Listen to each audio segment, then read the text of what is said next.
자, 모의고사 본문분석 강의. 자, 원문의 22번 요지 문제였었고요. 이거는 첫 문장부터 뭐 후반부까지 중간중간 바꿔쓰기 해가지고 필자의 강력한 의견을 드러내는 글이었고, 여기서도 나온 얘기지만 다시 한번. 결국은 위험을 무릅쓴다. 여기 보면 이제 기회비용에 대한 얘기인데요. 가만히 있으면 아무것도 이루어지지 않죠. 실패하지 않는 유일한 방법은 그렇죠. 아무것도 하지 않는 겁니다. 다시 여러분이 뭔가를 요만큼이라도 원한다면 위험을 무릅쓰는 기회비용을 여러분들이 이렇게 맞이할 수 있는, 여러분들이 뭔가 마주할 수 있는 용기가 필요하다, 이런 얘기입니다. 뭐 하나만 더 보충 설명해 드리면, 그러니까 선생님 의견 하나만 더 드리면, 제발 가만히 앉아서 될까 말까 가능성 여부 잡고 있지 마세요. 여러분들 내신 시험 보고 나면 맨날 하는 얘기. 선생님, 제가 내신이 5등급, 6등급이 나왔는데 지금부터 하면 될까요? 그럼 선생님이 안 된다 그러면 안 할 거예요? 그죠? 가능성은 여러분이 올리는 겁니다. 누누이 말씀드립니다. 선생님은 그냥 일개 영어 강사에 불과해요. 근데 입시 강의까지 올리다 보니까 선생님한테 많이 물어보는 건 이해가 되는데, 다만 성적은 여러분이 올리는 거고 가능성은 여러분이 올리는 겁니다. 남들이 된다 안 된다 말하는 게 뭐가 중요해요? 알겠죠? 다만 그러려면 기회비용을 무릅쓸 수 있어야 된다는 거. 위험을 무릅쓸 수 있어야 된다는 거. 알겠죠? 갑니다. 자, 실질적으로 anything of value require. 자, 여기서 이제 또 첫 문장의 문장 구조에서 좀 어법적으로 중요한 게 나오는데요. anything of value, 가치 있는 그 어떠한 것도 require, 요구하는데요. 여기서부터 벌써 느낌이 옵니다. 뭐가 느낌이 오는지 보여드릴게요. 요구하는데 뭘 요구하냐? We take a risk. 정해진 표현입니다. take a risk. 위험을 무릅쓰다. 우리가 위험을 무릅써야 한다라는 걸 요구합니다. 실패한다거나, 혹은 여기 또 문법, 여기 오브에 걸려서 1번 실패의 그런 위험 무릅쓰는 거, 그 다음 두 번째 또는 being rejected, 거부당하는 것에 위험을 무릅쓰는 거. 알겠죠? 그럼 이제 문법 조심해야 될 게 지금 두 가지가 나와 있는데, 먼저 첫 번째 가장 대표적인 거, 이때 앞에 나와 있는 동사가 뭔가 명령한다거나 뭔가를 요청한다거나 혹은 뭔가를 주장한다거나 뭔가를 제안한다거나, 사실 이제 교과과정상 보면 중학교 3학년 교과과정이 나오긴 나왔는데 여러분이 공부 열심히 했으면 기억이 날 텐데요. 바로 당위성의 should라는 겁니다. 이미 강의 준비를 해놨어요. 유튜브에서 포마 당위성의 should 이렇게 보고 오시면 되는데, 뭐냐면 간략하게 지금 설명해 드리면 이거죠. 뭐라고 명령합니다. 요청합니다. 주장합니다. 제안합니다. 그러면 뭐 해야 한다고 주장하고 요청하고 명령하고 제안을 하겠죠. 그러니까 자연스럽게 이 뒤에 해야 한다의 뉘앙스를 가진 조동사 should를 쓰고, 알다시피 should는 조동사니까 뒤에 동사 원형, 아래로 쓰면 동사 원형이죠. 이렇게 쓰는 건데, 하도 관용적으로 이런 동사들이 나오면 should를 쓰다 보니까 말을 안 해도 알지 그러면서 이 should가 생략돼 버리고 동사 원형이 툭 튀어나오는 겁니다. 이걸 당위성의 should라고 해요. 그럼 여기도 보면 가치 있는 그 어떤 것이든 요구합니다. 요청합니다. 요구합니다. 뭐뭐 해야 한다고. 우리가, 그럼 여기 생략된 말이 뭐였던 거예요? should, 이건 거죠. 그럼 여기다가 생략된 말이 뭐니? 물어볼 수도 있는 거죠. take a risk, 위험을 무릅써야 한다. 근데 다음에 계속 연결되어 있는 문법. 실패의 위험. 그리고 또 무슨 위험이냐면 내가 거부하는 위험이 아니라 당하는 위험이니까 수동을 쓴 건데, be rejected 수동을 쓴 건데, 여기 전치사 of에 걸려 있으니까 전치사 뒤에는 동명사 써야 되잖아요. 그죠? 그래서 of being rejected가 된 겁니다. 여기도 문법 조심해야 되겠네요. 알겠죠? 그리고 이게 이 글의 주제문입니다. topic sentence. 처음부터 끝까지 얘기를 해요. 알겠죠? 여러분 뭘 원하는 그 순간 전부 다 실패할 가능성이 있는 거고요. 전부 다 거부당할 위험성, 가능성이 늘 있는 거죠. 계속 봅시다.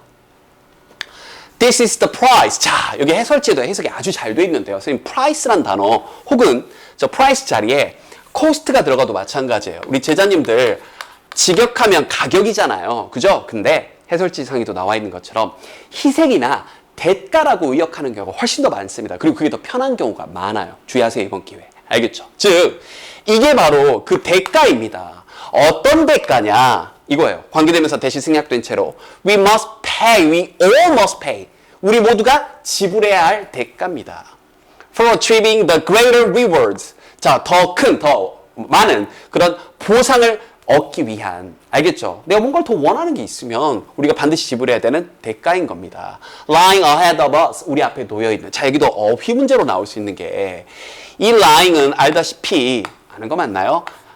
눕다, 놓여있다, lie에서 나온 lying입니다. 그런데 이게 혼동어휘로 laying하고 구별하는 문제로 낼 수가 있어요. 이 laying은 자, 무엇을 놓다 두다라는 lay에서 나온 laying이고요. lying은 어디에 놓여 있다라는 자동사에서 나온 lying이 되겠습니다. 혼동어휘 문제 내기 딱 좋아요. lying이냐, laying이냐. 알겠죠? 그래서 우리 앞에 놓여 있느니까 laying이 아니라 lying.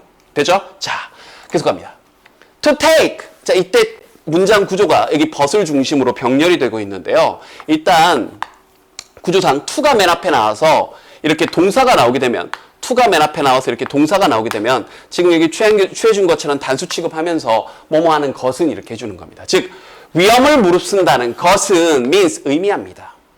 You will succeed sometime. 언젠가는 성공할 거다.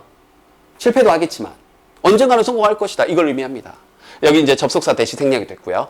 그러나 그 다음에 이게 never to 부정사 앞에 부정을 해가지고요. 결코 위험을 무릅쓰지 않는다는 것은 to 부정사가 주어 나오니까 단수 취급하면서 means 의미하는데 you 여기 이제 that을 그대로 살려줬죠. You'll never succeed. 여기 이제 여긴 that을 생략을 해준 거고요. 접속사 that은 생략 가능한 겁니다. 이렇게. 여러분이 결코 성공하지 않을 것이다. 아무것도 무릅쓰지 않으면 어떠한 성공도 있을 수가 없어요. 다시 뭔가 위험을 무릅쓰면 성공할 수도 있고 실패할 수도 있는데 아무것도 하지 않으면 아무 일도 일어나지 않는 거죠. 그러니까 실패하는 걸 두려워하면 안 된다고요. 계속 갑니다. Life, 삶이란 is filled with a lot of risk and challenges인데 여긴 선생님 해석이 조금 마음에 안 들어요. 이 challenge는 이제 앞으로 선생님하고 독해하다 보면 많이 나올 텐데요. 해설지상에도 나와 있지만 도전이라는 해석이 틀린 건 아니고 직역한 겁니다. 그런데 훨씬 더 많은 경우에 어떤 도전 이거보다는 역경, 어려움, 난관, 난제 이렇게 번역하는 게 더 좋아요. 그럼 여기도 보면 삶이랑 가득 채워져 있는데요. 많은 위험들과 많은 어려움들로 가득 채워져 있습니다. 이렇게요. 그리고 if you want to get away from all this, 잘 보세요. get away는 벗어나는 거죠. 이 모든 것들로부터 벗어나고자 한다면, 즉 위험도 무릅쓰고 싶지 않고 어떤 어려움도 있고 싶지 않다면 you'll be left behind. left behind. 뒤에 남게 될 겁니다. 뒤에 처지게 될 겁니다. in the race of life. 삶이라는 경주, 레이스에서. 알겠죠? 어떤 것도 얻을 수가 없다고요. 그래서요. A person, 다시 나오네. 계속 같은 얘기죠. Who can never take a risk. 위험을 결코 무릅쓰지 않을, 그럴 수 없는 어떠한 사람도 can't learn anything. 어떠한 것도 배울 수 없을 겁니다. 그러면 이 문장을 가지고 이것도 같은 말이잖아요. 계속해서. 그래서 여기에 대해서 구체적인 예시를 또 들어주는 거죠. 자, 예를 들자면 If you never take the risk to drive a car. 자동차를 운전하는 위험을 무릅쓰지 않는다면 you can never learn to drive. 운전하는 법을 배우지 못할 것이고요. If you never, 여기서부터 쭉 예시가 열거되는 거죠. Never take a risk of being rejected. 거부당하는 위험을 무릅쓰지 않는다면 you can never have a friend or a partner. 친구나 파트너, 동료가 생기지 않을 겁니다. 그죠? 마지막. Similarly, 열거되는 거죠. 마찬가지로 그 다음에 여기서부터 여기까지 by가 먼저 나온 거예요. By not taking the risk. 위험을 감수하지 않는 것에 의해서요. Attending an interview. 우리 회사의 면접에 참여하지 않는. 자, 우리 참고적으로 어디에 참여하다 그럴 때 왠지 to가 붙을 것 같지만 안 붙습니다. 그냥 attending 장소예요.